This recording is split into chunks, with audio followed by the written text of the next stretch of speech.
انا واحد النقطه مع كل رمضان، نفس السيناريو كيتعاود. اعمال رديئه، ممله. والمؤسف، انا هذا موقفي الشخصي، انه احنا كنشوفوا، يعني إمم. المواطن المغربي كيشوف يوميا ذاك العمل وكينتقده. إمم. ودائما مقارنه بين اعمال اخرى، ودائما مقارنه بين سوريا، آه. بين مصر، بين الى اخره. انت غ في الميدان. غيبقى عندنا نفس المشكل، وهذا الشيء غنشوفوه العام الجاي والعام اللي موراه والعام اللي موراه، لأن الطريقة اللي تسير بها الأمور هي اللي فيها الخلل. دائمًا عندنا مسألة ديال الوقت، لآخر لحظة كيتقبلوا سيناريوهات. ونأكد لك وكوني متأكدة على أن باقي أفلام ومسلسلات كتصور لحد الآن وكدوز مباشرة، وكاين مسلسلات اللي كتمونطا بالنهار وكدوز بالليل. شنو كتسناي النتيجة؟ أكيد النتيجة غتكون عكسية.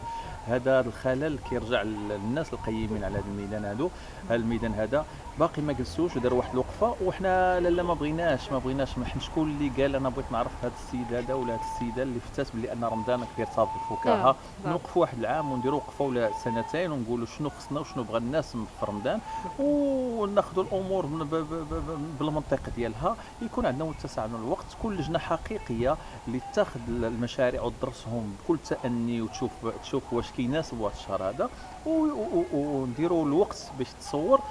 والاعمال تعرض على اللجنه وهي اللي تقول واش دوز ولا ما دوز. دابا حتى الاعمال كتصور في رمضان بالفعل. وكدوز في رمضان، يعني حتى الوقت ديال الناس القيمين على هذه الاعمال نعم. ما يمكن لهمش يقولوا هذا عمل ولا جيد. حتى كاين لجان ديال القراءه ولا لجان في التلفازه حتى هي كتفاجئ بالنتيجه لان ما شافتش العمل من بعد التصوير نعم. ديالو. كنظن انه هذا عبث وهذا عدم المسؤوليه، لان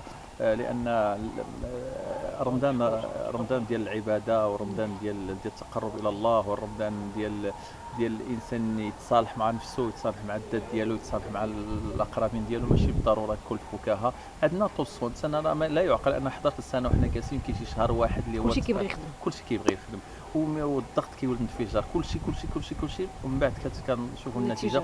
كوني متاكده على ان حتى السنه المقبله غتكون النتيجه بحال هكا. اذا بقينا كنسيروا الامور بهذا المنطق هذا، خص المنطق يتبدل، وخصنا نشوفوا الامور من زوايا مختلفه، وناخذ واحد الغوكول ونقول اوكي، نقيموا هذه الاعمال اللي دازت، شنو الحوائج الزوينه اللي فيها، شنو نعم. الحوايج اللي فيهم الخايبين، وعلى اساس نخدموا بها. كوني متاكده غنقولوا نهضروا. ثاني حاجه غيقرب رمضان العام الجاي غنصوروا وغنبقى نهضروا. ثاني واحد الحاجه اللي هي مهمه، علاش حنا ما نقاطعوش؟ كنقولوا على ان هذا الشيء غادي كندولوا ماشي في مستوى، ولكن ملي كتشوف نسب المشاهده المشاهده. كتكون عاليه.